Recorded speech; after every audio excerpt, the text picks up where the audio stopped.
Let's check this out. I wanted to check out the nostalgia factor, bro. This is from Extra Mint.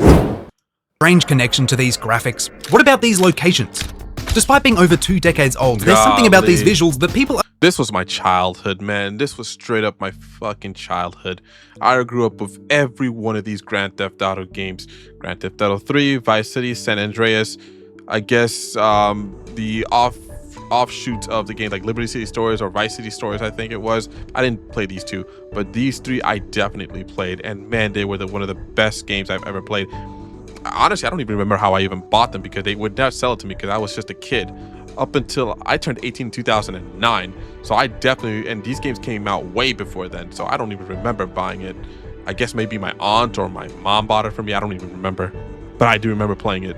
Are still so obsessed with, to the point that many developers will choose them over modern graphics. Whether it's the charm of low poly textures or the fact that half the games were set on refreshing tropical islands, I want to find out what made the PS2 aesthetic so iconic. And also, so weird. But first, what exactly is the PS2 aesthetic? I'm sure you've seen videos of people using AI to recreate the look. That neon, grungy, like a biohazardy look, bro. That was the style. Kind of like that Xbox, you know, intro logo, like when you're starting it up. It looked kind of like that, you know? Like kind of like Matrixy type of feel, if that makes any sense. But is that only for Xbox specific, or that's just in general? Because I remember seeing a lot of that growing up in the 2000s. Up with an image that looks fresh out of Bully or Deus Ex, but the aesthetic is a lot more than just a filter. The graphics, the lighting, the atmosphere, it's all distinct. In fact, some of the effects were outright impossible to emulate on later consoles. For instance, in Gran Turismo 3 for the PS2, the asphalt had this really cool heat haze effect that made the tracks feel way more real. But when the PS3 came around, the developers found it was completely incapable of recreating it, despite being way more powerful on paper. And that's ignoring the original Xbox, which, while being roughly 3 times more powerful than the PS2, struggled to pack the effects of the exact same titles into a smooth 30 FPS. In games like Metal Gear Solid 2, the rain would slow it to a crawl, while the smaller console barely stuttered. The thing is, Sony had a trick up their sleeve, something that allowed them to create groundbreaking weather conditions and atmosphere that, frankly, embarrassed much stronger consoles. When the PS2 was being developed, I'll be honest with you, I've never had a Xbox in my life. I call it the shitbox because it's just not worth talking about. That's just me. I am not an Xbox fan in any capacity. I've played it only when I went to my friend's house, but I've never owned one, nor do I plan on owning any Xbox consoles. 360, Xbox, Xbox One, Xbox, whatever the fuck title they call it nowadays. I've never, nor am I ever going to own one.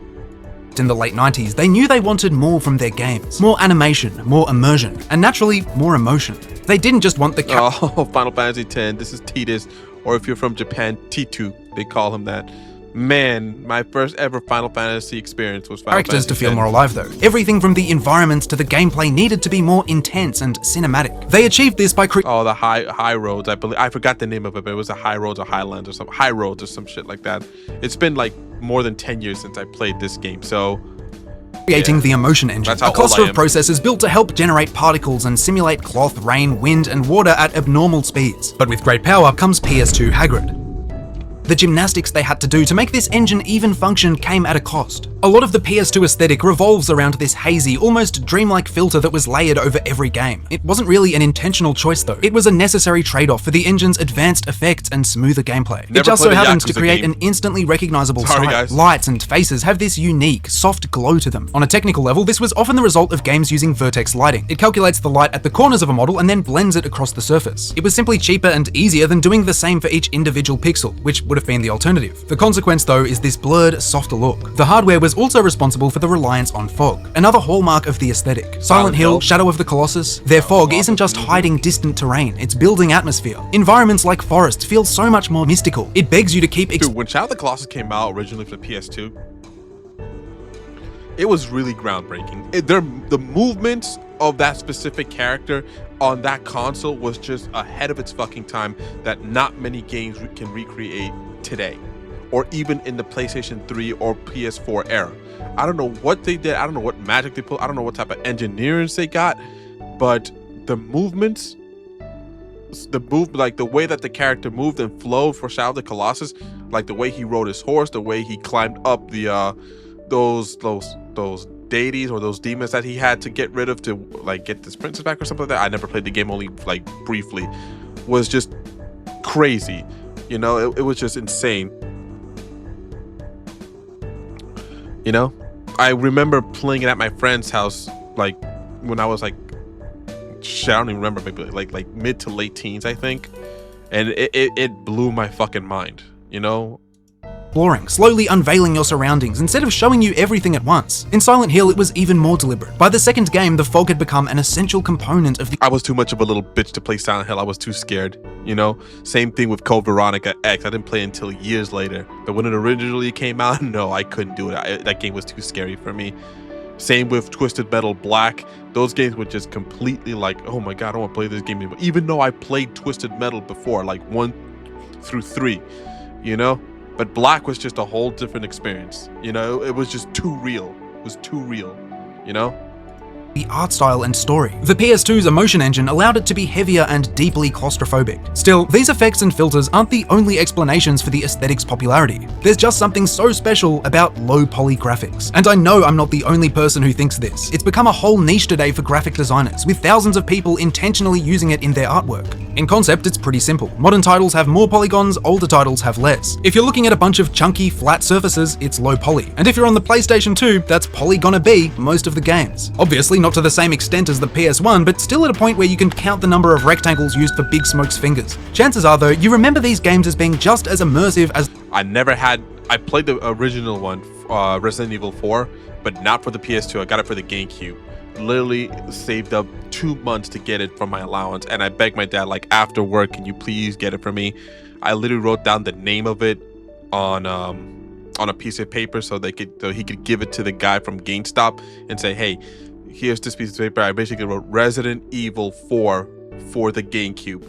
Like, I was waiting for my father to come to bring that game, man. Like, he didn't give a shit about the rating system. He just like, here's the game. You get good grades. Here you go. My grades were decent.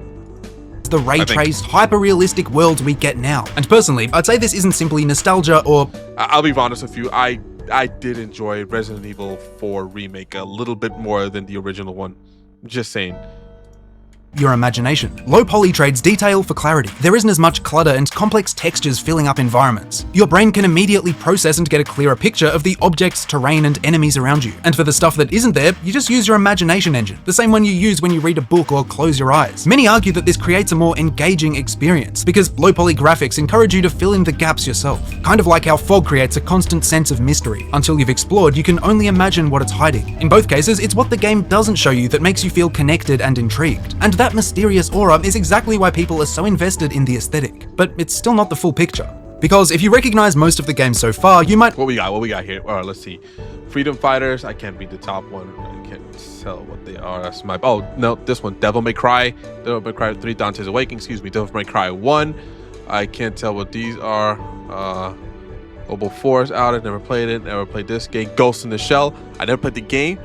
Actually, no, I played the original one for the PlayStation 1, and of course watched the animes. Getaway, I played Getaway, another Getaway game. I think it was like the sequel. I never played this game. Let's see. Oh my god, I missed something. Let's see. Jak 2, Jak 3. I put the other ones, Jak and Daxter. Definitely played that. Killer 7. Definitely played a weird game, but I played it. Kim Possible, watched the TV show, but never played it. Kingdom Hearts. Come on. Kingdom Hearts, always. Corn, I've heard this game, but I never played it. Kuya, I've heard it, but never played it. Let's see. The Mercenaries, I played it. Metal Arms, never played it. Metal Gear Solid, I can't tell if is that 2 or 3, I can't tell. Oh no, this is 2, yeah. Metal Gear Solid 3, Snake Eater, definitely played it. Metal Slug, I played the original one, like on arcade, like in the late 90s. Midnight Club 3, another like Rockstar banger. I don't know why they won't decide to make a new one or something like that. Let's see. I've never played this game. Mortal Kombat. Never played it. Jak and Daxter. No, Ratchet and Clank. These 3 Ratchet and Clanks I have played. Red Dead. Original Red Dead Redemption. Red Faction RE, but RE4, but for the GameCube. Rising. I can't tell what that is. My bad. I played some of these games, like most of these games, yeah. Also remember a period from the late 90s to the early 2000s when studios were obsessed with tropical islands. I've touched on this phenomenon before, but I completely forgot just how popular it was on the PS. I can't remember if it was called, if Sora's Hometown, which is this, or Home Island was Besaid Island, or was that, or am I confusing it with Final Fantasy X? Because it's all now becoming a blend to me. You know, let me know in the chat what's Sora, Riku, and Kairi's Home Island. Let me know. Too. Almost all of the games people reference were either on it or the GameCube. While Nintendo had Super Mario Sunshine and The Wind Waker, the PS2 had Final Fantasy X, Kingdom Hearts, Jak and Daxter, and Crash Twinsanity. All of these games either took place in tropical settings or made sure to at least visit them, and I get it because they're just so nice to look at. I love the look of their low poly palm trees, endless horizons, and the soft pink gradients they'd paint across the sky at sunset. Again, I really don't think these locations would hit the same with modern graphics. The bright and chunky visuals create this really satisfying contrast between the sand, the trees, and the ocean. If they were made today, the colors would be toned down and everything would look more muted and realistic. You lose half the charm that made these tropical locations so inviting. Of course, this fixation— Yeah, seriously, not everything has to be so hyper realistic. Like if we're looking at like an actual beachfront, there's no need for that. The reason why it's called a video game, bro. It's supposed to be like fantasy driven. It's supposed to look like something that's straight out of an imagination. It doesn't have to be realistic. If that's the case, I'll just go out to my local fucking beach. And if that's the case, I wish like game creators nowadays, game designers would just go back to like how it was back in the 2000s. I would love to see like a resurgence of the tropical beaches with the high contrast colors. I would love to see that, man. I'm not sure if you guys would like to see that as well. Let me know in the comment section. I'm not sure if the newer generation likes to see that too. Yeah, who knows? Maybe Gen Alpha would like. Maybe Gen Alpha would enjoy it. Who knows? Spread far beyond PlayStation. I mentioned the GameCube, but you'd also find it on the original Xbox and the Dreamcast. Sonic Adventure's Emerald Coast is possibly the cleanest example of the style. I played Sonic Heroes. I'm not sure if it's the same one. I think it's a different one, but I played Sonic Heroes. And there's another Sonic game that I played for the Sega Dreamcast briefly. This brings up a question though, one that you're probably already asking. Why? Why did every studio randomly become infatuated with islands and the tropics? Well, for starters, it was easy. To make a tropical island, you really only need a couple trees and rocks. This requires way less processing power than something like a city. At a time when so many games were new to 3D, they often picked from the same handful of biomes for this very reason. So you saw a lot of deserts, snow levels, and tropical islands. With such uniform colors, developers could get away with using fewer textures and less detail. The end product would look good either way. That being said, the explanation does go a little deeper. In the early 2000s, advanced reflections, volumetric sunlight, and bloom were seen as markers of the next generation. And what better way to showcase these than a tropical island? I mean, water suddenly went from being a flat blue plain to a graphical milestone. Waves, whirlpools, wind, it was the perfect setting. Looking back, a lot of these titles still hold up. Besides, shorelines and lagoons remain gorgeous. And imagine drinking the Super Mario Sunshine water at 3 AM. The reasons weren't all technical though. Many developers were directly inspired by places in Japan and Hawaii. For Japanese studios, it was often born of nostalgia for the country's subtropical islands. Regions like Okinawa. As part of the Ryukyu archipelago, Okinawa is packed with lush forests and bright blue. That's probably where they got a lot of inspiration from Final Fantasy X.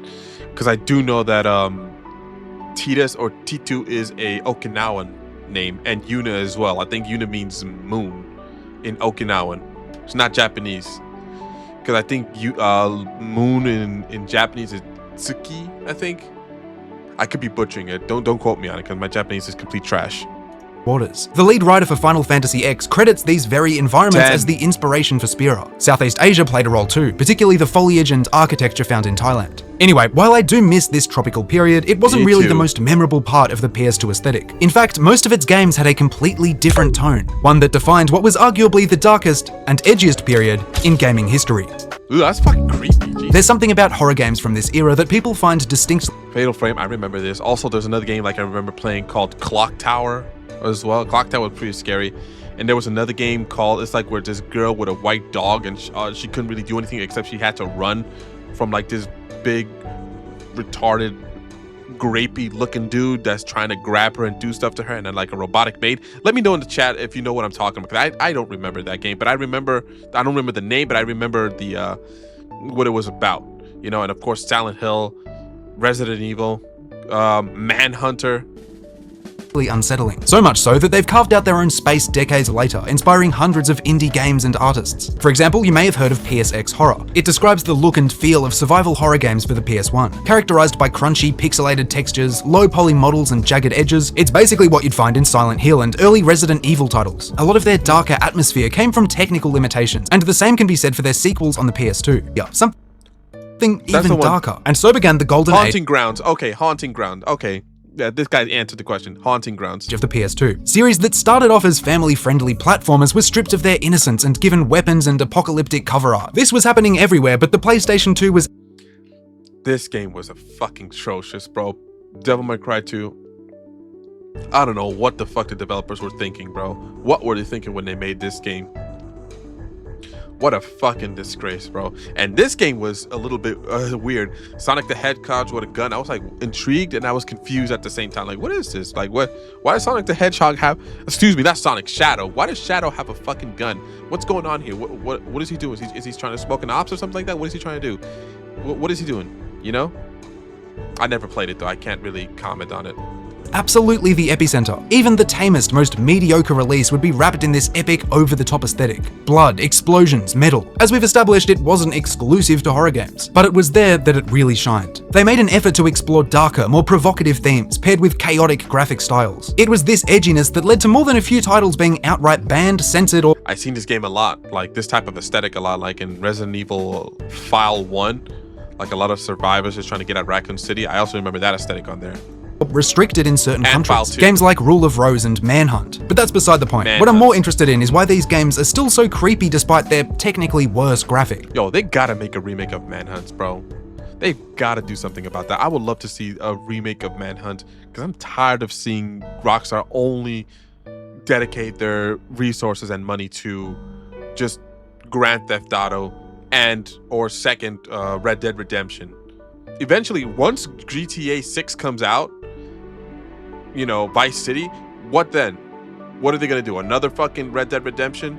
Or can they remake other titles? Or are they gonna make like a completely new game? They gotta do something, man. If they have to make, if they're doing the remake shtick, please remake Manhunt. Or at the very least, Midnight Club. Or at the very least, The Bully. I would love to see that. They're so effective, in fact, that developers choose them today over modern engines. Luckily, the answer is hidden in a single game. Armed with nothing but a camera, Fatal Frame places you inside Himuro Mansion, an abandoned Japanese estate deep... Oh, my friend played this game like crazy, bro, for the GameCube, man.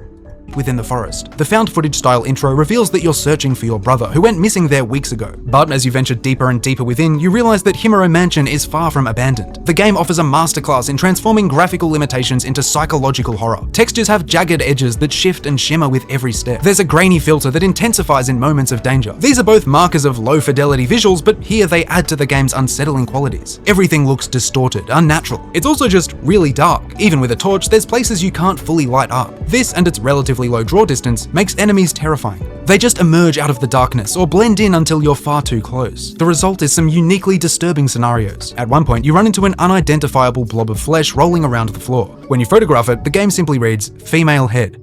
Even smaller details, like characters' faces, are significantly more uncanny in this style. The entity's expressions are rigid and difficult to read, and oftentimes you can only make out a few... Bro, I could have never played this game when I was young, bro. Whenever this game came out, Fatal Frame, what is it? Fatal Frame, hold on, Fatal Frame release date. Fatal Frame original release. Original release. 2001, the PS2, with a North American of 2002. Okay, so, bro, I would have been, what?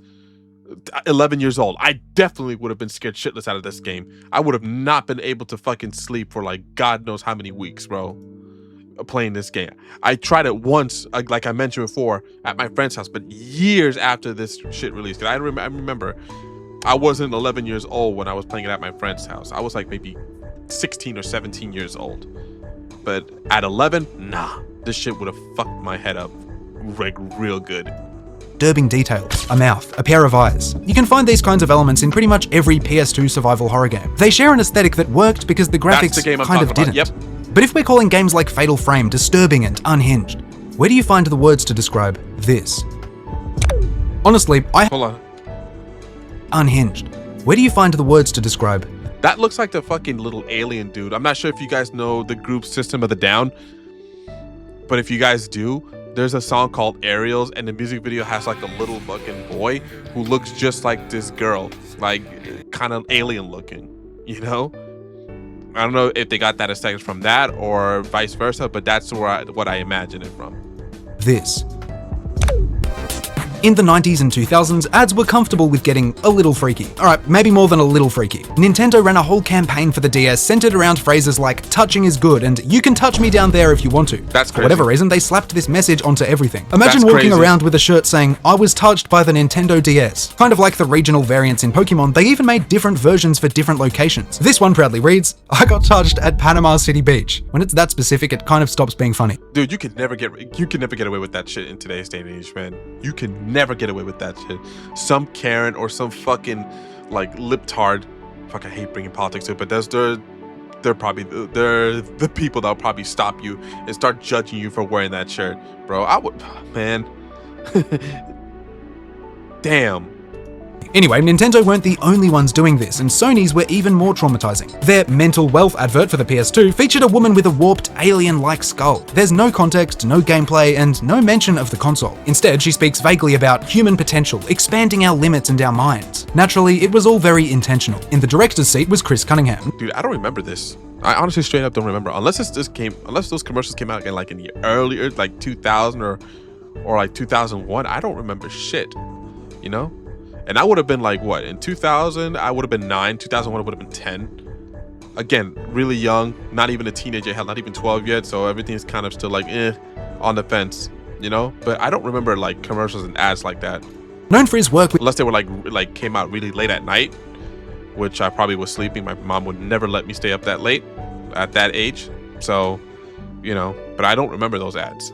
With Aphex Twin. The ad was made to be surreal and disturbing. The message isn't, here's a cool game box for your kids. It's, this console is the future, and the future is weird. This trend continued with a mock ad for the PlayStation 9. The console is essentially just a drug contained within a glass sphere. When opened, it releases spores that shoot up your nose and anchor themselves to your adrenal gland. At the end of the ad, they finally show the logo for the PS2, alongside the words, the beginning. It's saying that buying a PlayStation 2 is like buying your own little piece of the future.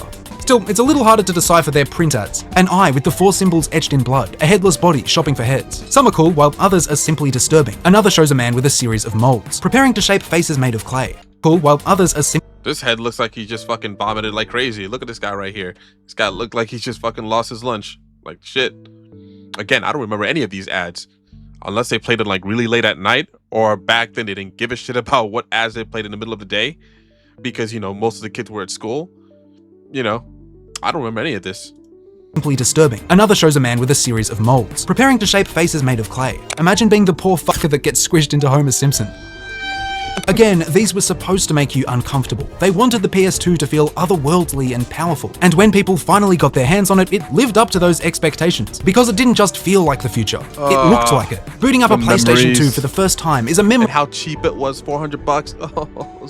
Oh, that's hard to forget. Those were the days, man.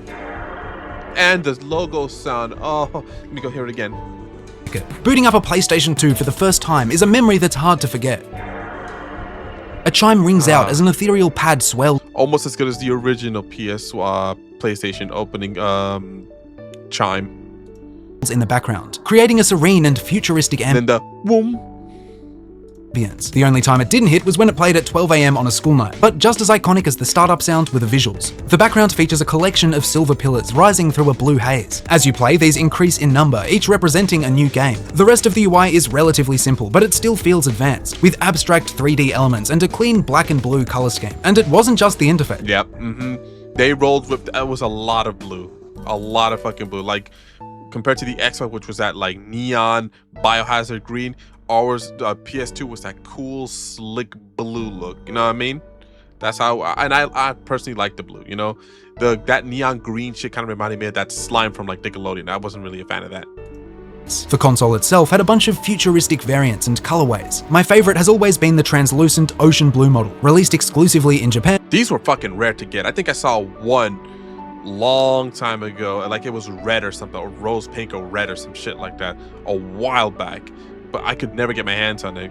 Actually, back then I didn't really give a shit. But this I was intrigued. The remote control, I was intrigued by it because people don't remember. Actually, you guys do know. You could play DVDs on there and shit like that. I think you could play DVDs. Yeah, you could play DVDs on it. You could basically pause, rewind, and stuff like that. So they added this accessory to it.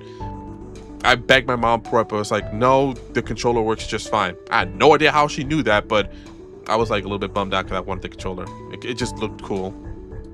and it commemorated the sale of 10 million consoles. Both the controller and case are see-through, so you can look at everything that's going on inside. I've said it before and I'll say it again, Cleartech needs to come back. That being said, even the plain silver version was iconic, it's so sleek. Now, none of this was random. The UI, the marketing, the aesthetic, it was all part of a cohesive vision, a vision with a very clear purpose. On paper, the PS2 wasn't the most powerful, it wasn't even the most affordable, but none of that mattered. The PS2 outsold all of its competitors combined by a factor of 3. With over 160 million units sold, it sold out the GameCube and it sold out the shitbox, bro. And it basically told every other console to fuck off, like the Dreamcast. I think when this came out, I think the Dreamcast was probably on its last leg or was just already just gone, you know? Remains the most popular console of all time. Why? Because it was more than just a console. Sony was selling an idea that by purchasing a PlayStation 2, you were buying the console of the future. And in many ways, you were. They did everything they could to cram in groundbreaking effects, stunning settings, and a library of games that's yet to be rivaled. With all of this in mind, it's no surprise that the PS2 aesthetic became legendary. If you enjoyed this video and want me to cover your favorite console next, God, man, all of these, bro, I love it. The PlayStation 2 was my shit, bro. Like, since the PlayStation, I mean, I've been a PlayStation fanboy since the beginning, since the PlayStation 1. And that's never gonna fucking change. Like, for example, I grew up getting the PlayStation, but before the PlayStation, the Super Nintendo, the Nintendo 64, the Game Boy Advance, I grew up with all that. But when the PlayStation 2 came out, the last console I ever got for Nintendo was the GameCube. That's it. Had a few games here and there like Super Mario Double Dash and stuff like that, but after that, no more GameCube. I mean, no more Nintendo. Definitely never touched Xbox. It was just Sony PlayStation. I even got the PlayStation, the PSP, the PS Portable. Like, that's how much I love PlayStation. And I got a PlayStation 5 right now, you know? I mean, I jump onto the PC mostly, but PlayStation I still use when I want to just relax and just play some RPG games and shit like that. That's just me. Oh, I already gave it a like. So, yeah, man.